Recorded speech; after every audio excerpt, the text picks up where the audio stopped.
I'll call the order of the business meeting for Tuesday, April 7, 2020. Please stand for the Pledge of Allegiance.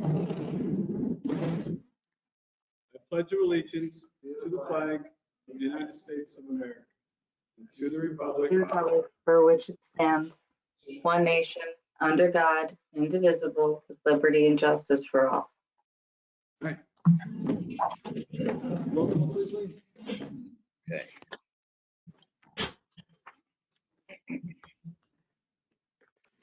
So it looks like Councilman Scaringi stepped out for a minute, but hopefully he'll be back soon. Councilwoman Resnetti? Present. Councilwoman Riley? Present. Councilwoman Friedman? Present. Councilman Burns? Present. Councilman Strawn? Present. And President Scanlon. Present. That's 6 here with 1 absent, who should hopefully be back soon, Scaringi. Okay.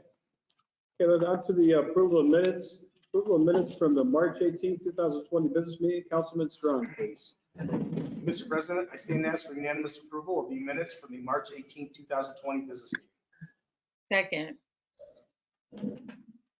All in favor?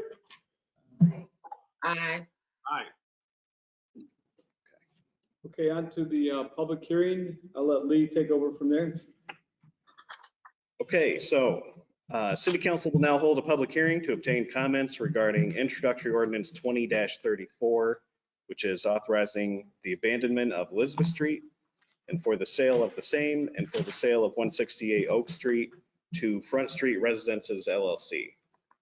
We accepted comment this week over email to clerk@cityofbinghamton.com. We didn't receive any emails, but at this time, the public is welcome to call in if they'd like to participate in the public hearing, and they can call us right now at 772-7101. We'll wait a couple minutes to see if anyone wants to call. And Lee, can you just repeat that number a second time? Yes, so the number that the public can call is area code 607-772-7101. will this show up on the screen It'll there? come up on this one.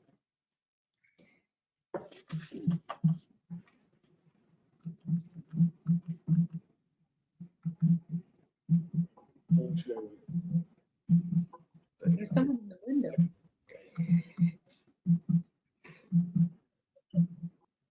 He's trying to call. Who is? He's behind. I don't know. I think he's recording. I think it's just recording. Oh.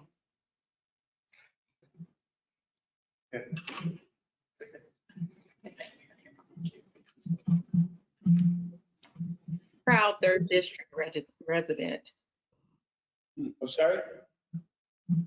I said proud third district resident. So you can close the public hearing. All right, we'll close the public hearing on that. See no one call in. And on to public comment. That should be done by motion. Okay, I'll take a motion to close the public hearing. Motion. Second. Second, okay. I didn't know if they were doing. Yeah. All in favor of closing the public hearing? Aye. Anyone opposed to closing the public hearing? Aye.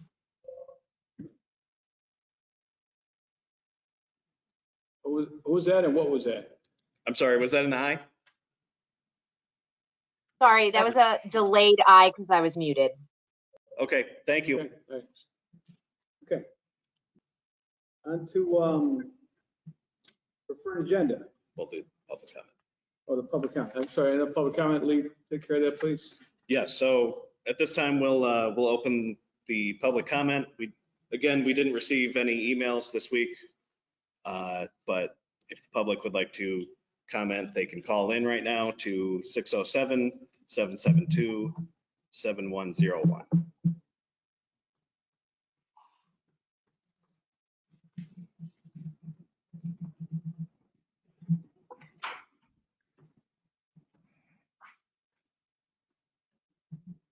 President Scanlon, Yes, this question is for the clerk. I believe there was an email sent about a week or two ago and then it was forwarded to all of council. Is that not considered public comment? I believe that was for the previous meeting, I think. No, we didn't have a meeting after that. This is the next subsequent meeting. Can you jog my memory? Do you remember who it was from? Sorry. Yes, it was a follow-up letter from Bev, who came in public 2 or 3 sessions prior. Yeah, so I recall that now. So yes, Beverly Rainforth, she's a city resident. She did send along an email. I don't believe it was for public comment, but it could have been, but it was just a follow-up to the letter that the mayor had sent her. That was on regarding Lincoln Ave, right? Correct. And that Correct. was forwarded to city council. Right, So I think the mayor did answer her letter. right. And her response was for everyone, not only council, but to be read as public comment, was my understanding. Okay. Lee, do you have access to that? If you give me a minute, I might be able to find it. Great.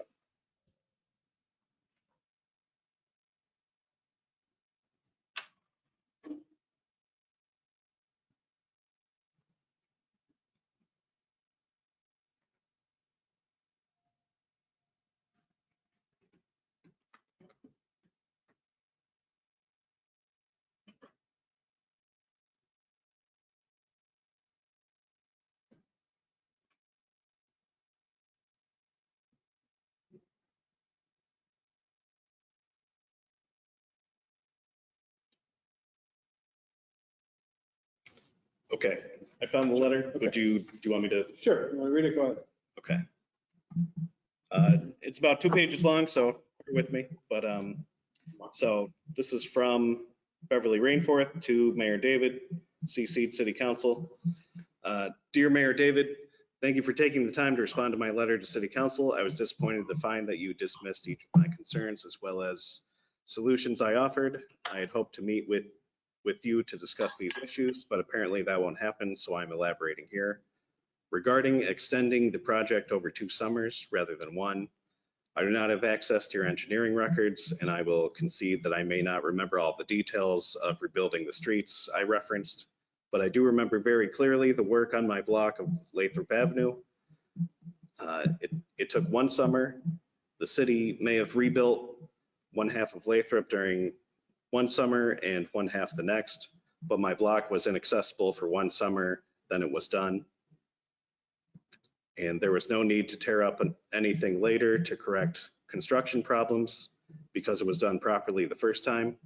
While you continue to justify the 2-year approach, you do not acknowledge the problems created for residents by 15 months of terrible road conditions. The dirt and diesel soot in the air didn't just coat the outsides of our homes, they coated our lungs. Already vulnerable for some residents, drivers could not avoid deep ruts, potholes, and chunks of loose concrete on blacktop. I just got a bill for $461 to replace a strut on my car at 33,000 miles. The mechanic said damage was likely due to road conditions. Of course, there is no way to prove the strut failure was due to Lincoln Ave potholes, but it's hard to believe that 15 months of driving on outback conditions didn't contribute. Regarding communication about the project, your 4 letters don't begin to provide the kind of information that would have been helpful to residents. Your March 6th letter states, from the start, we knew Lincoln Ave would be a 2-year project, but that information was not included in your first letters to residents. Neither was information about disruptions in trash collection. Offering information about the scope of the project at the outset is far more helpful than after the fact, or instructing everyone to call Public Works for more information. Regarding the 4 letters sent to current residents, I am concerned that I did not receive the first letter.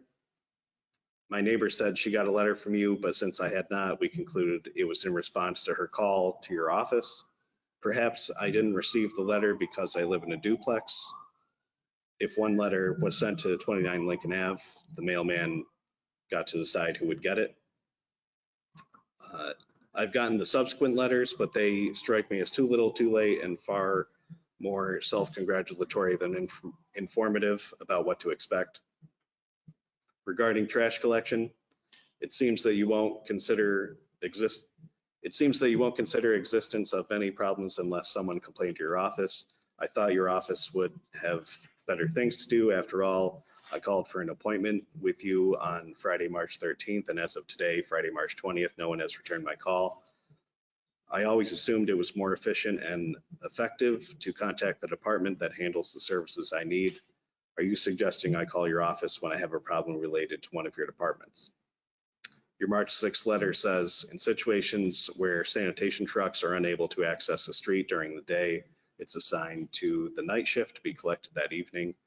First, this information should have been provided to residents at the start of the project. Second, that still leaves too little predictability with no way to know if trash will be collected at 7 a.m. or 7 p.m. Since the morning collection might be as early as 6 a.m., residents have learned it's best just to put the trash out the night before, especially in the summer. If residents know the trash will be collected at night, we might not put our trash out 24 hours earlier, leaving it vulnerable to squirrels and other animals to tear open the trash bags and spread the trash around. When or if trash was collected seemed to have little to do with construction activity of the day, whether early morning or night. Construction equipment was always parked on the street. What difference did it make whether it was morning or night?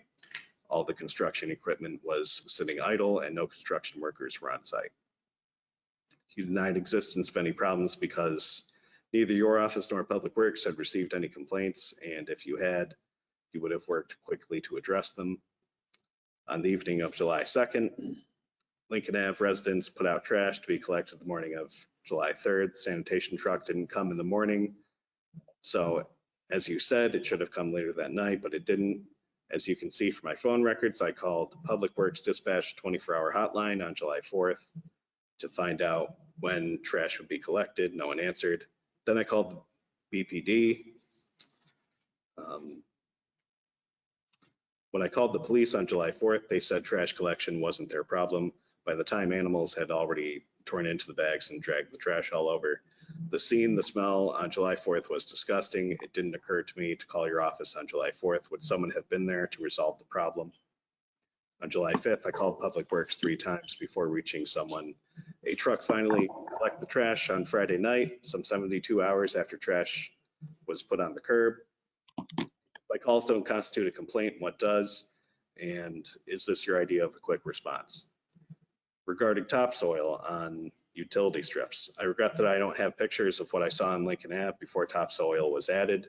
If your DPW supervisor confirmed the contractor used 4 to 6 inches of topsoil, then the contractor must have dug out gravel they added to the strip and removed the chunks of concrete and large rocks. What I do provide is pictures after the Parks Department planted trees on my block, which show a great deal of gravel and debris in the topsoil. This type of dark gray angular stone doesn't occur naturally in our soil, neither does concrete, blacktop, or broken pipe. The gravel that's the same type I saw added to the utility strip, sometimes several inches, sometimes compacted to heavy equipment. One of the construction workers told me they add gravel so they don't have to use much topsoil. I have no doubt about the quality of the hydro seeding. Grass started growing quickly. How well it keeps growing depends on the topsoil beneath it. That will be evident this summer. You have congratulated yourself for a job well done and your superiority to previous administrations. It is disappointing that you are not so willing to take resident concerns seriously and consider that street rebuilding project could be better done. Sincerely, Beverly Rain. Okay, that's read into public record now. I don't know, any discussion about that? Angela, you want to say something more about the letter or anything? No, well, let me just briefly say, we need to be consistent with how we handle any type of communication from the constituents, particularly since we have shifted to safeguard our communities in a different format for our meeting structure. So again, that letter was of great concern. She subsequently followed up with another email to all of us because COVID has shifted some access. So that's all I want to say, that we have to just put forth extra effort to hear the concerns, it's particularly during this time. Councilman Burns. Yeah. Yeah. I would love to have a discussion with everybody and the mayor about the 2-year projects, because over on Brook Avenue here on the south side, my son owns a 2-family over there, and it was over 2 years, and it was more than 2 years. They started it one summer, then they abandoned it. Nobody knew what was going on. Then they came back the next year, but they didn't start it in the spring. The spring went by, the summer started, then they came back, and it wasn't finished until almost the end of that year. So, and she's right, you know, things just sat there and nobody knew what was going on. And I was campaigning over there, and I don't know what's going on. I don't know why nothing's happening. So, you know, it is a bit of a situation that people don't know what's going on when it goes over 2 years, and it's really not fair that they start something and don't finish it until the following year. Anyway, that's it for me. Thanks. I can speak to that for a little bit because I'm in that business. Sometimes they start them later in the year and they can't finish them. There's no time to finish them till the following year. That happens. I'm not sure what happened on Brook Ave. I don't know what happened there, but sometimes they start them late in the year and there's just no time to finish them. The weather kicks in and it's too late to pave them to finish them. So that happens once in a while. Yeah, this was way beyond paving, but yeah, I got you.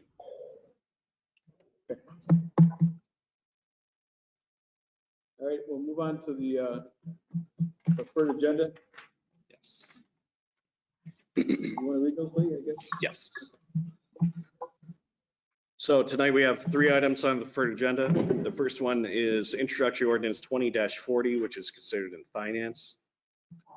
It's an ordinance to amend the 2020 planning and zoning budget to add a housing safety specialist and fund it and the benefits from New York State City Rise Grant.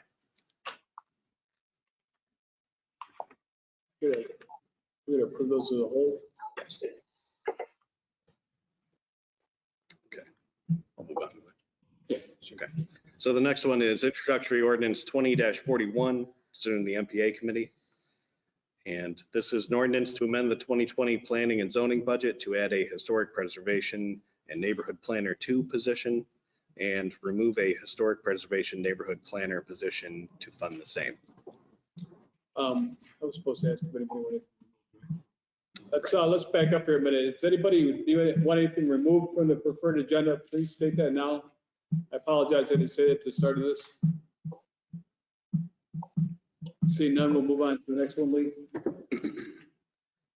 Okay, and the last item on the preferred agenda is introductory resolution 20-28, considered in finance.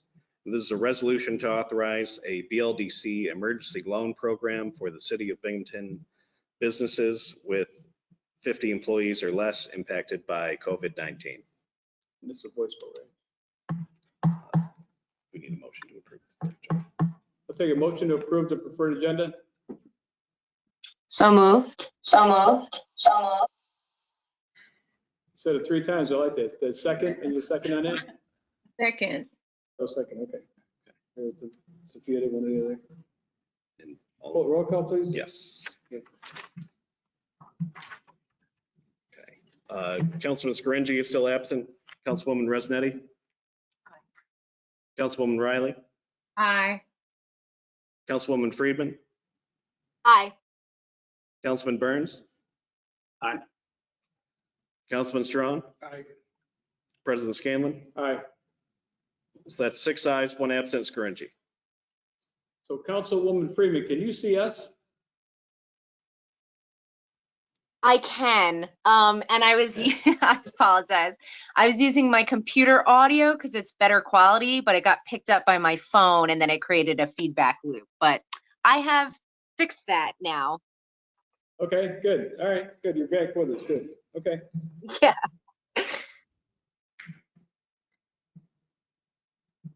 But yes, I can see you. I don't think you can see me. We cannot see you, no. That's all right, though. Well, we can hear you. So we're done with that? Yes, now we can move on to Bill, the non-preferred. All right, that's a non-preferred agenda. Introductory ordinance 20-34, considered planning. Councilman Strawn, please. Excuse me. Thank you, Mr. President. Introductory ordinance 20-34 is an ordinance authorizing the abandonment of Elizabeth Street and for the sale of the same, and for the sale of 168 Oak Street to Front Street Residences LLC. This introductory ordinance has 3 motions under the State Environmental Quality Review Act, and I will read those now. Okay. First one, motion to declare City Council as lead agency under seeker. That needs a second. Voice vote? Voice vote. I'm sorry, Sharon, go ahead. That's just all in favor. All in favor? Aye. Aye. Okay. Go ahead, Phil. Second one, motion to identify the proposed action as unlisted under seeker. That's not a voice vote. All in favor? Aye. Aye. Third one, motion to issue a negative declaration under seeker for the following reasons. That portion of Elizabeth Street from Girard Ave to the end is only used for access to the real property owned by or is the contract vendee for the adjacent property. No public access is at issue.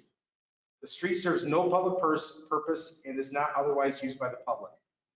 168 Oak Street is a vacant lot after demolition of a single-family house. It has no public purpose. Sale of the premises will allow for commercial development consistent with zoning and the character of the neighborhood. Any future development, if any, will be subject to all code, zoning, and planning regulations, including stormwater runoff. That needs a second. Second.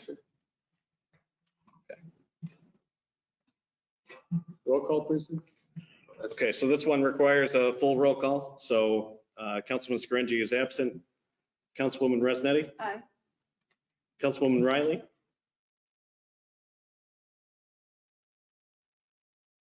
Aviva? Oh, Sorry, I was. Aye. Sorry.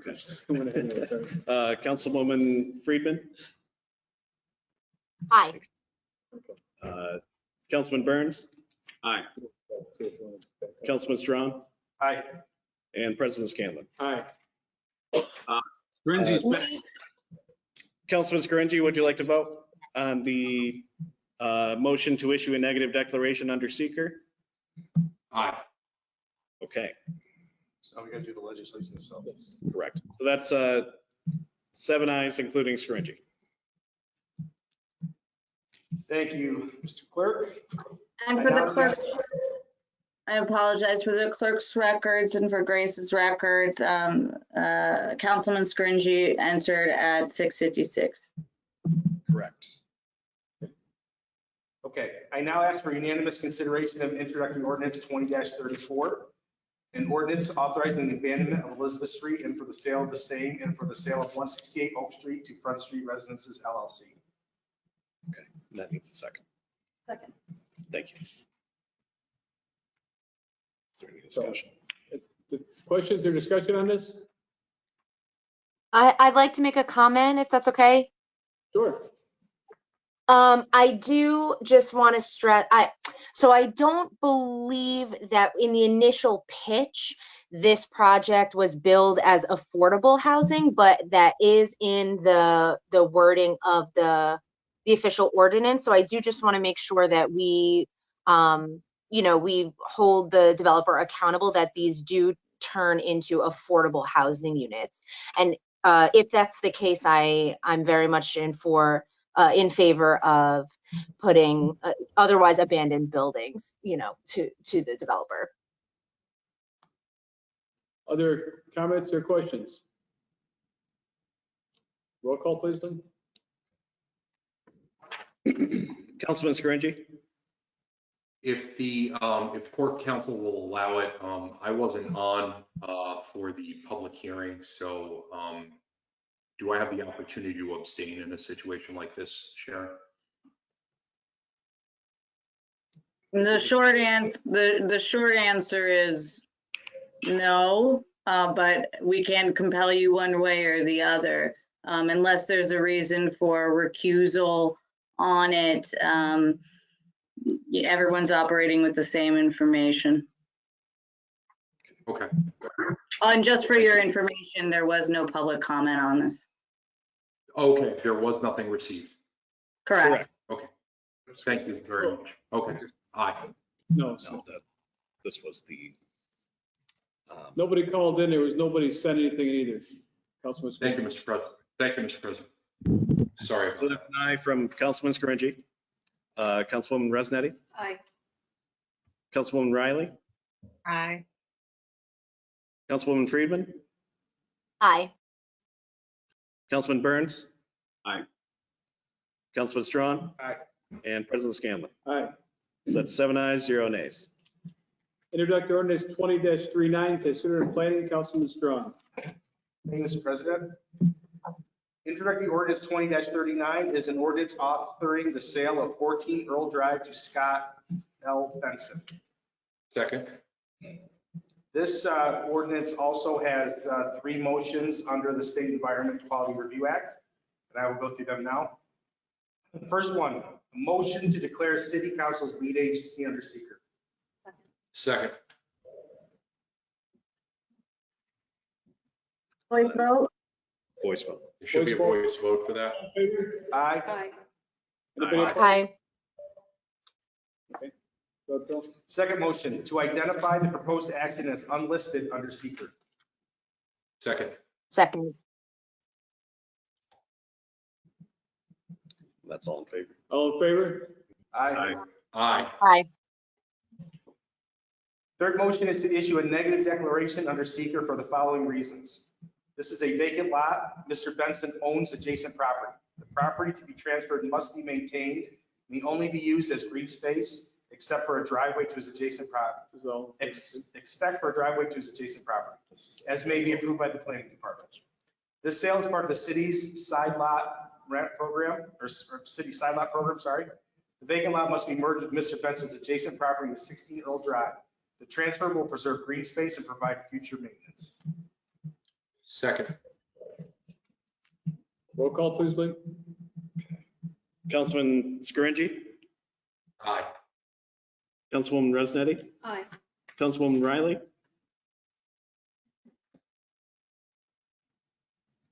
Okay, we'll take that as an aye. Councilwoman Friedman? Aye. Councilman Burns? Aye. Councilman Strawn? Aye. And President Scanlon. Aye. That's 7 ayes, 0 nays. Thank you, Mr. Clerk. I now stand and ask for unanimous consideration of introductory ordinance 20-39, an ordinance authorizing Second. 14 Earl Drive to Scott L. Benson. Questions or Second. comments? Call the question, Mr. President. Question been called. Roll call, please, Lee. Yes. Councilman Scaringi? Aye. Councilwoman Resnetti? Aye. Councilwoman Riley? Aye. Councilwoman Friedman? Aye. Councilman Burns? Aye. Councilman Strawn? Aye. President Scanlon? Aye. That's 7 ayes, 0 nays. Introductory ordinance 20-42, considered finance, Councilman Strong. Thank you, Mr. President. I stand and ask for unanimous consideration of introductory ordinance 20-42.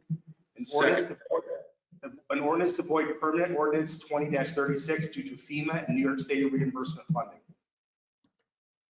Questions or comments on this? Call the question, Mr. President. Question been called. Councilman Scaringi? Aye. Councilwoman Resnetti? Aye. Councilwoman Riley? Aye. Councilwoman Friedman? Aye. Councilman Burns? Aye. Councilman Strawn. Aye. President Scanlon. Aye. That's 7 ayes, 0 nays. Introductory ordinance 20-43, considered finance, Councilman Strong. Thank you, Mr. President. I stand and ask for unanimous consideration of introductory ordinance 20-43. Second. An ordinance to amend the 2020 capital fund for coronavirus mitigation. Questions or comments on this? Call the question, Mr. President. Question been called? Councilman Scaringi. Aye. Councilwoman Resnetti. Aye. Councilwoman Riley. Aye. Councilwoman Friedman. Aye. Councilman Burns. Aye. Councilman Strawn. Aye. President Scanlon. Aye. That's 7 ayes, 0 nays. Introductory resolution 20-27, considered finance, Councilman Strong. Thank you, Mr. President. I stand and ask for unanimous consideration of introductory resolution 20-27. Second. An ordinance authoring the mayor to enter into term agreement for 2020 for environmental services with Keystone Environmental Services. Questions or comments on this? Call the question, Mr. President. Been called? Councilman Scaringi. Aye. Councilwoman Resnetti. Aye. Councilwoman Riley. Aye. Councilwoman Friedman. Aye. Councilman Burns. Aye. Councilman Strawn. Aye. President Scanlon. Aye. That's 7 ayes, 0 nays. Introductory resolution 20-29, considered finance, Councilman Strong. Thank you, Mr. President. I stand and ask for unanimous consideration of introductory resolution 20-29. Second. A resolution authorizing an agreement with Barton and LaJudas for recreation park upgrades for the tennis court and ice rink. Questions or comments on this? Call the question, Mr. President. Question been called? Councilman Scaringi. Aye. Councilwoman Resnetti. Aye. Councilwoman Riley. Aye. Councilwoman Friedman. Aye. Councilman Burns. Aye. Councilman Strawn. Aye. President Scanlon. Aye. That's 7 ayes, 0 nays. Introductory resolution 20-30, considered in finance, Councilman Strong. Thank you, Mr. President. I stand and ask for unanimous consideration of introductory resolution 20-30. Second.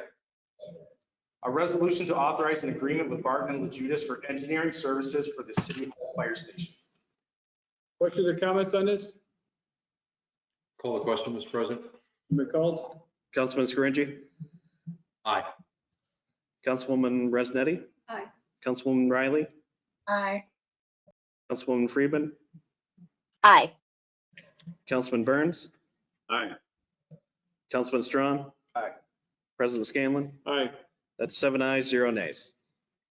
Introductory resolution 20-31, considered in finance, Councilman Strong. Thank you, Mr. President. I stand and ask for unanimous consideration of introductory resolution 20-31. Second. A resolution to enter into an agreement with GHD for post-construction compliance monitoring program at BJCJ STF. Questions or comments on this? Call the question, Mr. President. Been called? Councilman Scaringi. Aye. Councilwoman Resnetti. Aye. Councilwoman Riley. Aye. Councilwoman Friedman. Aye. Councilman Burns. Aye. Councilman Strawn. Aye. President Scanlon. Aye. That's 7 ayes, 0 nays. I had a communication from council members. I believe we're starting with Councilman Strong today. Is it 2 in a row? That's all right. I think it's Gio. Thank you, Mr. President. Okay, Just hold on, briefly- Phil, you want me to correct it? No, it's fine. Just briefly, I don't really have, I just want to thank everyone involved in trying to, well, not for setting this up well. I think it's hard, but everybody's worked really hard, and I think for the most part, it's worked pretty well. So I just want to thank you for doing that. And I just want to thank the mayor and the administration for, last time we did have something read into the public record recommending that they stop the use of blue trash bags for at least a period of time. So I just want to thank the mayor and the administration for implementing that. It's definitely a tangible small but very tangible way to help during this time. And I just hope everybody continues to stay safe, social distance, and maybe next time we'll all be like the Brady Bunch on the street. Thank you, Councilman. Councilman Scaringi. Thank you, Mr. President. I apologize to everyone again, and anybody who may be watching. My neighbor Julie across the street called me like 5 minutes before the meeting started. She was walking on Grant Boulevard and fell. So that's why I came in late and missed first part of the meeting. So I apologize about that. Just want to thank the code department, especially Kyle and Jonathan, our vacant property officer, for all the help that they really helped facilitate the first district with a few issues that we've had over the last few weeks. I also want to thank Bernice St. Clair, our superintendent of roads. She's just phenomenal and is really doing an incredible job of making sure that a lot of the issues that are being reported, not just traditionally, but even through the City of Binghamton app, are really being facilitated quickly. So I really just want to thank her for that. Lastly, just stay safe, look out for your neighbors, look out for your pets, and stay safe and stay healthy. Thank you, Mr. President. Thank you, Councilman. On to Councilwoman Resinetti, please. Thank you, Mr. President. Hello, everybody. It's good to see everybody. Some of you here, some of you on the screen. I want to thank everybody who's working really hard at making all this happen. I know that these are different times for us all. Since the last time we met, certainly our lives have continued to change still in an unprecedented way. I certainly have seen us all identify and tap into tremendous strengths in our community. I mentioned that 4 weeks ago when we were here, but I'm really, truly humbled to have seen us all come together in many ways to help our community members. I wanted to say first, thank you to those who are out on the front lines, our nurses, our doctors, our police officers, our fire folks, emergency services, anybody who is out there while we're home often, as we should be. They're out there doing hard work protecting us. So I just want to say thank you to all those folks. I want to thank those who have been working really hard to meet the needs of families and children, and as far as making sure that they have food at the table because they're not in school anymore, or shelter. And as I say that, I want to also just make the point that often home shelter is not necessarily the safest place. I say that because as you probably have heard, the governor and others have said how rates of domestic violence have increased and child abuse. I'm really, really concerned about those folks who, we like to think that home sometimes is the safest place to be, but that is not necessarily the case. And I've worked with women and children of domestic violence over the years, and I can tell you that my heart aches for many of them who are victims right now on so many levels and are unable to leave. Pay attention, check in your neighbor. If you see something, say something. We all need to just come together and make sure that we protect each other. And it isn't just as important it is, making sure that they have food on the table, making sure that they have shelter. But let's make sure that they're safe from folks that are violent around them. Let's make sure that just all come together and help in every way that we can. So with that, thank you. And I hope to see you guys, well, I'd like to say, without social distancing next time around, but that's probably not going to happen. But at least we can all be on the screen. And again, thank you to everybody who's making this happen, all the folks behind the technology. Thank you. Thank you, Councilwoman. Councilwoman Riley, please. Thank you, President Scanlon and my fellow colleagues on City Council. I want to start off by again echoing the sentiments of my other council team members. I'm very appreciative of the technology that was put in place because I think we ought to represent that social distancing and again, helping in all ways to flatten the curve. As we talked about in our last council session not too long ago, this is something we've never seen before. And we don't know what's going to happen. We can only look at the data and assume the trajectory and how it might plague our city and our state and our nation. So I implore each and every one of you to continue to do what you need to do to be that example, not only for your families, but for our neighbors and friends as well. We have to emphasize the point. This is not a vacation. This is not a time off of school. And I say that about 50 times because I have one in my house that thinks that this is a time to slack off. We have to be safe and we have to safeguard not only our family members, but our neighbors and friends. And again, thank you to IT for working that out. And thank you guys for, again, being that best example. But as we talk about this COVID-19 and how it affects, we have to again shout out our neighbors and friends that are supporting each other. A number of businesses have restructured to not only continue to employ their workers, but also to support the needs of the populations that are not able to sustain proper food and sustenance. So I want to, again, recognize those businesses, recognize the organizations that are continuing to host food pantries and host food deliveries like the Binghamton Food Rescue.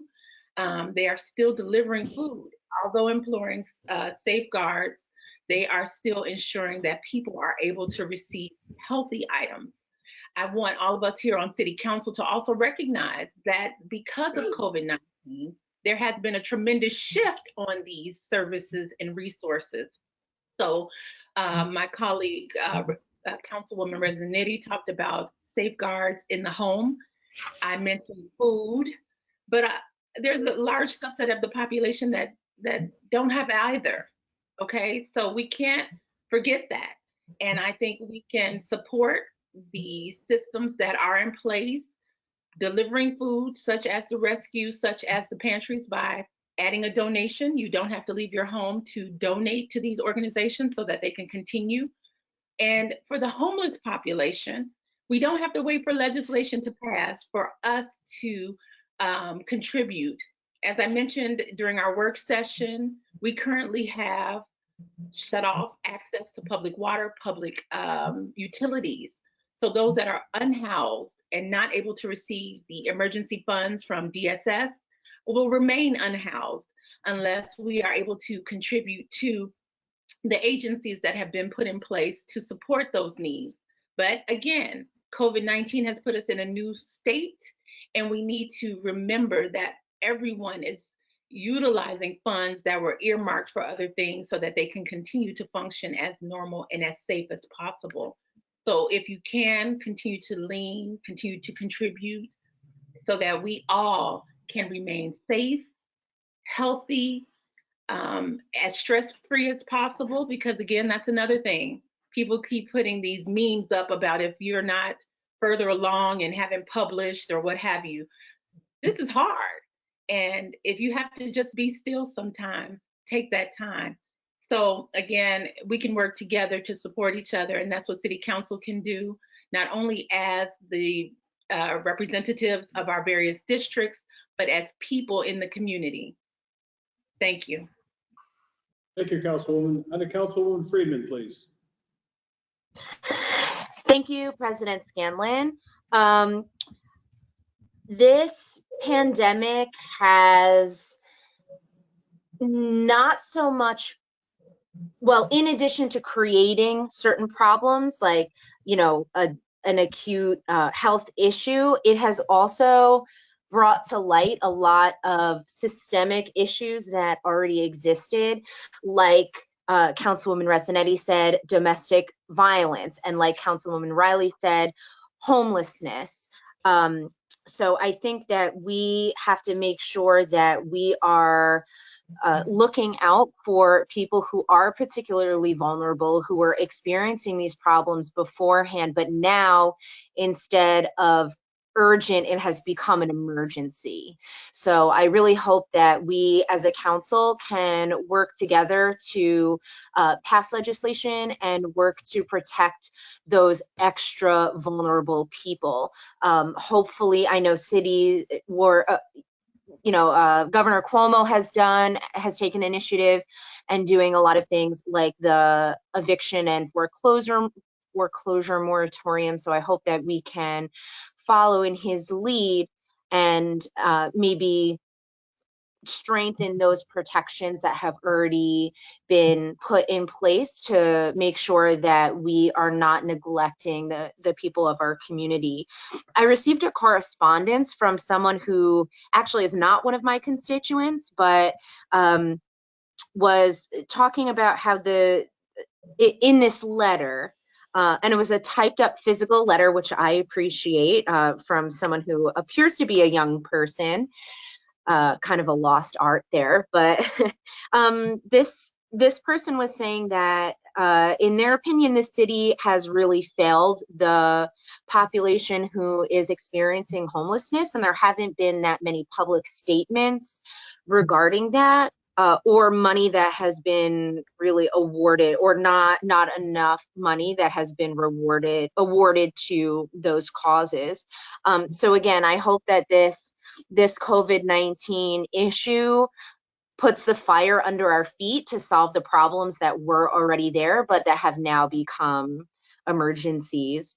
I hope that everyone who is able to stays home and takes the social distancing seriously. Or actually, you know what? I heard something that I liked, that we shouldn't be social distancing, we should be physically distancing, where we should reach out to people. We should check on our neighbors and make phone calls to friends and family if we can, but stay physically distant from each other. So I hope that City Council coming up will be able to pass some really exciting, powerful legislation to make Binghamton a safer community for everyone. Thank you. Thank you, Councilwoman. Councilman Burns.